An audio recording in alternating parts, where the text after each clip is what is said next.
नमस्कार, आप देख रहे हैं AMG न्यूज। आपके साथ मैं नीला। शहर और आसपास की खबरों को लेकर हम हाजिर हैं। शुरू करेंगे प्रमुख खबरों से। सोशल साइट्स पर आपत्तिजनक टिप्पणी करने और एक विशेष समाज को भड़काने के मामले में परसूडी निवासी पुतुल सिंह के घर पर पुलिस ने की छापेमारी। पुलिस के हाथ लगी निराशा, छापेमारी है जारी। जमशेदपुर में एक बार फिर हुई मानवता शर्मसार। 2 नाबालिग बच्चियों के साथ पिता के दोस्त ने किया यौन शोषण। बिष्टुपुर थाने में मामला हुआ दर्ज। आषाढ़ मास के कृष्ण पक्ष प्रतिपदा में मनाया गया महाप्रभु जगन्नाथ जी का नेत्रोत्सव। कल है रथ यात्रा। महामारी के कारण शहर में नहीं निकाली जाएगी रथ यात्रा।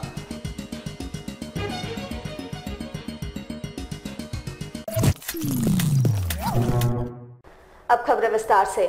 जमशेदपुर के परसूडी निवासी पुतुल सिंह के परसूडी समेत विभिन्न थाना क्षेत्रों में स्थित ठिकानों पर छापेमारी की गई। इस दौरान विधि व्यवस्था डीएसपी आलोक रंजन स्वयं मौजूद रहे। कुछ दिनों पूर्व परसूडी निवासी महिला पुतुल सिंह के द्वारा सोशल साइट में आपत्तिजनक पोस्ट किया गया था, जिस पर मुस्लिम समाज के लोगों ने अपनी आपत्ति दर्ज कराकर पुतुल सिंह के खिलाफ प्राथमिकी दर्ज कराई थी, जहां कार्रवाई करते हुए परसूडी पुलिस द्वारा पुतुल सिंह का वारंट भी निर्गत किया गया। बावजूद इसके वह पुलिस की गिरफ्त में नहीं आई। वहीं विधि व्यवस्था डीएसपी आलोक रंजन के नेतृत्व में पुलिस के टीम ने परसूडी समेत विभिन्न थाना क्षेत्र स्थित उनके ठिकानों में छापेमारी की। इस दौरान परसूडी बागबेड़ा थाना प्रभारी समेत महिला व पुरुष जवान मौजूद रहे। इस संबंध में जानकारी देते हुए उन्होंने कहा कि फरार महिला अभियुक्त पुतुल सिंह की गिरफ्तारी के लिए छापेमारी की जा रही है। उन्होंने बताया कि पैगंबर साहब के बारे में सोशल साइट पर पुतुल सिंह के द्वारा आपत्तिजनक पोस्ट की गई थी, जिस पर कार्रवाई करते हुए छापेमारी अभियान चलाया गया। हालांकि इस छापेमारी में पुलिस को निराशा ही हाथ लगी, जहां अब परसूडी पुलिस द्वारा कुर्की की तैयारी की जा रही है।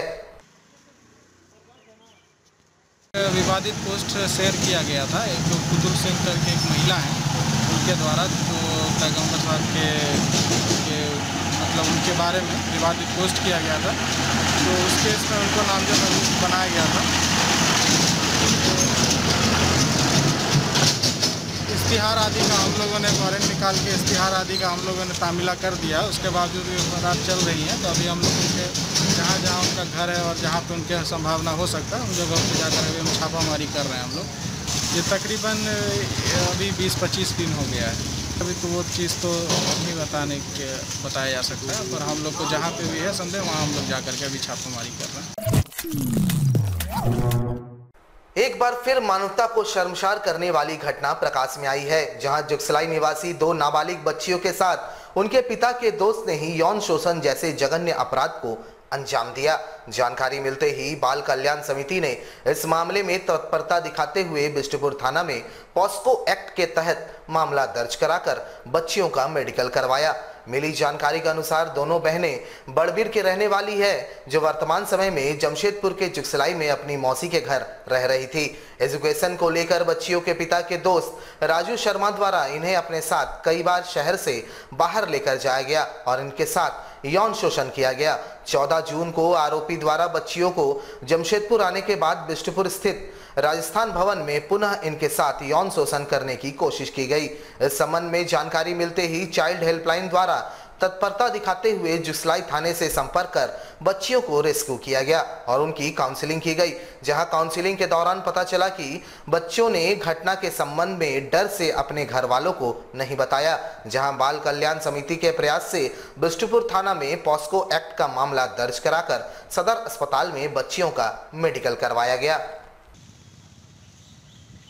पॉक्सो का मामला आया हुआ है हमारे पास में। चाइल्ड लाइन में किसी ने खबर किए थे कि 2 बच्चियों के साथ में यौन शोषण हुआ है, तो इसकी जांच के लिए हमने बच्चियों को रेस्क्यू किया जुगसलाई थाना द्वारा और फिर उसके बाद में बच्चियों को हमारे समक्ष प्रस्तुत किया गया। उसके बाद में पता चला है कि बच्चियों को जो उनके पिता के ही दोस्त हैं वो बच्चियाँ उनके द्वारा ही यौन शोषण का शिकार हुई हैं। और अभी इस मामले में जब हम लोग ने काउंसलिंग की बच्चियों को, बच्चियां अपने पेरेंट्स को नहीं बता पाई थी डर की वजह से, तो बच्चियों की काउंसलिंग की गई तो बच्चियां सारी बातें बताई और फिर उसके बाद में इसको हम लोग ने उनके पेरेंट्स को भी बुला के उनको अवगत कराया। बच्चियों को लेके जाते थे, जो उनके फ्रेंड हैं अपने साथ में लेके जाते, उनके साथ में यौन शोषण करते। आज भगवान महाप्रभु जगन्नाथ का नेत्रोत्सव संपन्न हुआ, जहां कल यानी द्वितीय तिथि में भगवान जगन्नाथ महाप्रभु अन्नोत्सव के बाद नगर भ्रमण पर निकलेंगे। वैसे वैश्विक महामारी को देखते हुए इस साल भगवान महाप्रभु जगन्नाथ की रथ यात्रा आयोजित नहीं की जा रही है। जमशेदपुर के गोलमुरी स्थित इस्कॉन मंदिर में भी पूरे विधि विधान के साथ भगवान जगन्नाथ महाप्रभु का नेत्र उत्सव संस्कार संपन्न हुआ। वहीं कल मंदिर प्रांगण में ही भगवान जगन्नाथ रथ प्रभ्रमण करेंगे। इस संबंध में मंदिर कमेटी के सदस्यों ने बताया कि वैश्विक संकट को देखते हुए पारंपरिक तरीके से विधि विधान के साथ अनुष्ठान संपन्न किया जा रहा है। उन्होंने भगवान जगन्नाथ से वैश्विक महामारी से निजात दिलाने और विश्व शांति की कामना की। 4:30 बजे भगवान का नेत्र उत्सव मनाया गया। उसके बाद 7:30 बजे भगवान का श्रृंगार आरती, जिसको दर्शन आरती बोलते हैं, वो हुआ। उसके बाद अभी 1 बजे भगवान का 56 भोग निवेदन किया गया और भोग आरती संपन्न हुई अभी जस्ट आप लोगों के सामने। और कल का है कि कल 3 से 4 बजे के बीच मंदिर के अंदर ही भगवान को रथ में विराजमान करके मंदिर के अंदर में ही 10 मीटर का रथ का परिचालन करेंगे और भगवान से निवेदन करेंगे कि भगवान रथ में बैठ के प्रसन्न हो और पूरे इस महामारी से पूरे विश्व को छुटकारा दिलाए। हम सबका यही निवेदन रहेगा और हमारा प्रयास रहेगा कि भगवान को प्रसन्न करें और उनसे निवेदन करें। वैश्विक संकट के इस दौर में एक और जहां केंद्र और राज्य सरकार वैश्विक आपदा से निपटने में जुटी है, वहीं निजी स्कूल और अभिभावक आमने सामने हैं। आए दिन निजी स्कूलों के फरमान से अभिभावक आंदोलित हो रहे हैं। वैसे झारखंड सरकार ने पिछले दिनों निजी स्कूलों के साथ बैठक के बाद न्यूनतम फीस लिए जाने का निर्देश निजी स्कूलों को दिया था। वैसे झारखंड अभिभावक संघ और शिक्षा सत्याग्रह संगठन ने सरकार के इस फैसले पर आपत्ति जताई है, जहां उन्होंने साफ कर दिया नो स्कूल नो फीस, यानी पढ़ाई नहीं तो फीस नहीं। वहीं इसको लेकर दोनों ही संगठनों का संयुक्त प्रतिनिधिमंडल आज जिला शिक्षा अधीक्षक कार्यालय पहुंचा, जहां उन्होंने जिले के शिक्षा अधीक्षक को ज्ञापन सौंपकर निजी स्कूलों के मनमानी पर रोक लगाए जाने की मांग की है। साथ ही इन्होंने साफ कर दिया है कि सरकार की ओर से जो दिशा निर्देश निजी स्कूलों को जारी किए गए हैं, उस पर भी निजी स्कूल अमल नहीं कर रहे हैं। उन्होंने सरकार के फैसले पर आपत्ति जताई और कहा कि इस पर सरकार को एक बार फिर से फैसला लेना चाहिए। देखिए, देश वैश्विक महामारी से जूझ रहा है। ऐसे में लगभग हर तबके में आधे से ज्यादा लोग जो हैं उनको पेमेंट नहीं मिल रहा है, उनको मजदूरी नहीं मिल रहा है और ऐसे में अपना बच्चा जो है रोजी रोजगार के लिए हम लोग अपना खाने पीने का व्यवस्था करने में अपने व्यस्त हैं। हम लोगों को खाने पीने का साधन नहीं मिल रहा है, इसके लिए हम लोग लड़ाई लड़ रहे हैं। अभी स्कूल का अतिरिक्त बोझ, स्कूल प्रबंधन हम लोगों से रंगदारी के रूप में जो है इस तरह का ऐसा व्यवहार कर रहा है कि आपको रंगदारी देना होगा, नहीं दीजिएगा तो बच्चों का नाम काट देंगे, स्कूल से बाहर रखेंगे। और कहीं ना कहीं इसमें सरकार भी मिली हुई है। मंत्री जी का प्रयास विफल रहा। मंत्री जी स्वयं कहते हैं कि मैं निजी स्कूलों से हार गया, उनको तो इस्तीफा दे देना चाहिए। और अब जो है हम लोग सरकार से भी नाउम्मीद हो चुके हैं। अब जिम्मेवारी हम लोग अपने कंधे पर ले लिए हैं। क्या करेंगे? और इस क्या करेंगे? चरणबद्ध आंदोलन करेंगे और कहीं न कहीं जब तक लॉकडाउन का अवधि है उसको फीस माफ करना पड़ेगा। जमशेदपुर में जिला कांग्रेस के द्वारा चीन और भारत की सीमा में शहीद हुए वीर जवानों को श्रद्धांजलि अर्पित की गई। वहीं चीनी राष्ट्रपति के पुतले और चीनी झंडे को जलाकर इसका विरोध जताया गया। साथ ही सभी से चीनी सामानों के बहिष्कार की अपील की गई। कांग्रेस के एक प्रतिनिधिमंडल द्वारा श्रद्धांजलि सभा का आयोजन कदवा स्थित कांग्रेस कार्यालय में किया गया। इस दौरान सभी ने मौन रखकर शहीदों को श्रद्धांजलि अर्पित की। वहीं चीन के कायराना हरकत का विरोध करते हुए एक विरोध रैली भी कार्यालय से निकाली गई, जो कदमा गणेश पूजा मैदान पहुंची, जहां इन्होंने प्रदर्शन करते हुए चीनी राष्ट्रपति का पुतला एवं चीनी झंडे को जलाया। इस दौरान चीन के सामानों के बहिष्कार करने संबंधित नारे भी लगाए गए। वहीं जिला प्रवक्ता बबलू झा ने कहा कि चीन के कायराना हरकत का विरोध आज पूरा भारतवर्ष कर रहा है और इसके माध्यम से केंद्र सरकार तक अपनी आवाज को पहुंचा रही है कि चीन के इस कायराना हरकत का मुंह तोड़ जवाब दिया जाए।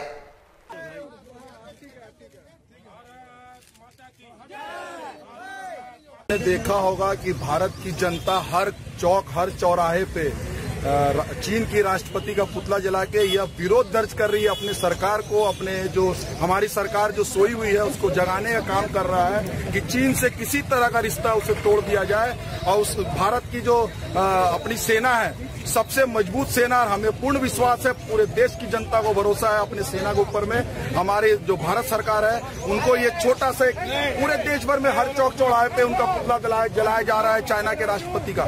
इसको किसी तरह से कोई भी समझौता चाइना के साथ ना किया जाए, उसके साथ सारा।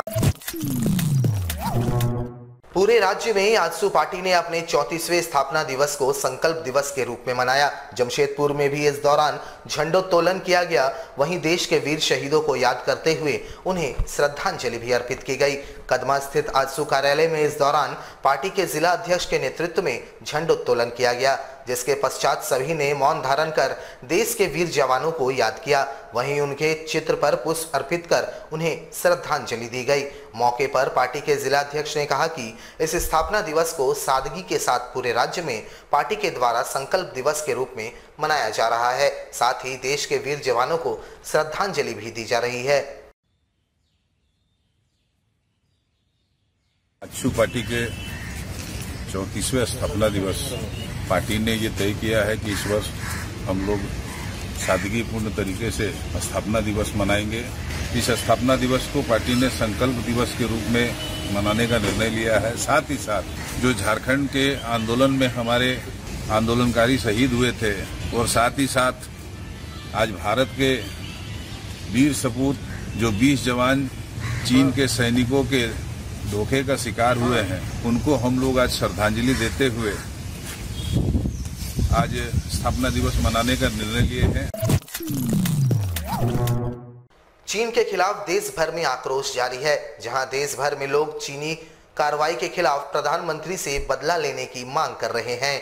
वहीं चीनी सामानों और देश में उनके संस्थानों को प्रतिबंध किए जाने की मांग तेज होने लगी है। इसी क्रम में ऑल इंडिया मोमिन कॉन्फ्रेंस जमशेदपुर इकाई द्वारा जिले के उपायुक्त कार्यालय के समक्ष चीन के साथ झड़प में मारे गए भारतीय सैनिकों के चित्र पर माल्यार्पण करते हुए श्रद्धांजलि दी गई। वहीं कॉन्फ्रेंस के सदस्यों ने पीएम मोदी से चाइना सामानों के साथ देश में संचालित हो रहे चाइनीज कंपनियों पर प्रतिबंध लगाए जाने की मांग की।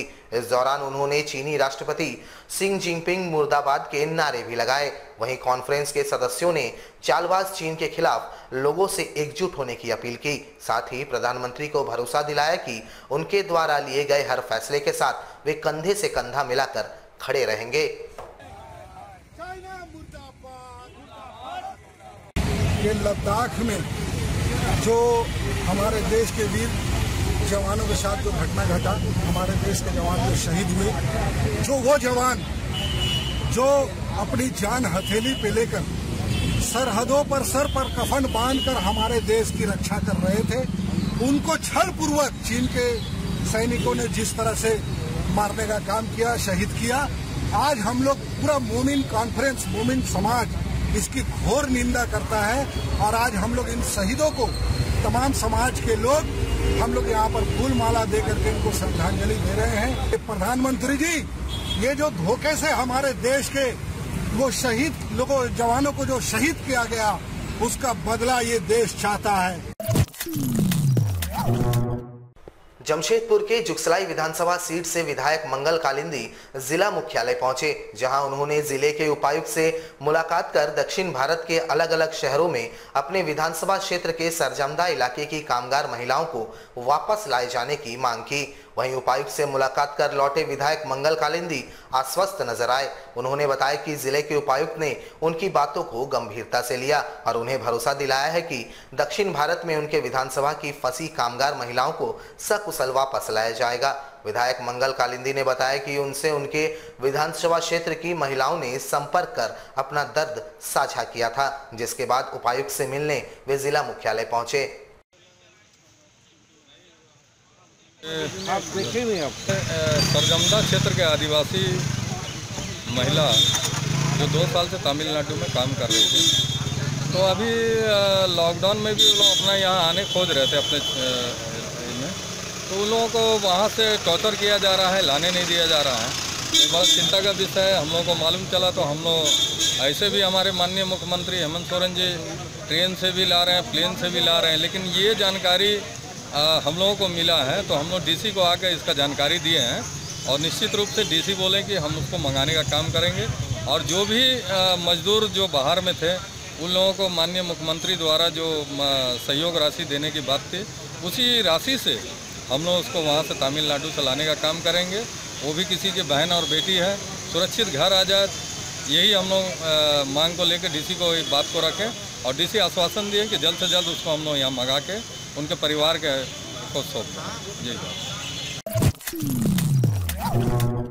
NH-33 की बदहाली को लेकर एक बार फिर सियासी रंग चढ़ने लगा है। जब बीजेपी की सरकार थी तो विपक्ष लगातार इस मुद्दे को लेकर आंदोलन कर रहा था, लेकिन अब विपक्ष में बैठे भारतीय जनता पार्टी के कार्यकर्ता इस मुद्दे को लेकर राजनीति करने सड़क पर उतर गए हैं। हालांकि NH-33 अब 4 लेन बन रहा है और काम काफी तेज गति से चल रहा है, लेकिन जमशेदपुर के मानगो के इलाके में अभी तक काम शुरू नहीं हुआ है और बारिश शुरू होते ही पूरा सड़क टापू में तब्दील हो गया है।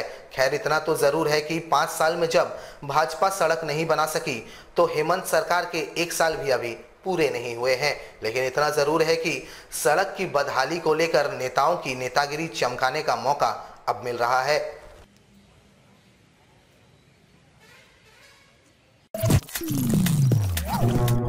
हमारे साथ लगातार जुड़े रहने के लिए आप हमें YouTube पर जरूर सब्सक्राइब करें। आज के लिए बस इतना ही। कल आपसे फिर मिलेंगे कुछ नई खबरों के साथ। तब तक के लिए AMG न्यूज की पूरी टीम को दीजिए इजाजत। नमस्कार।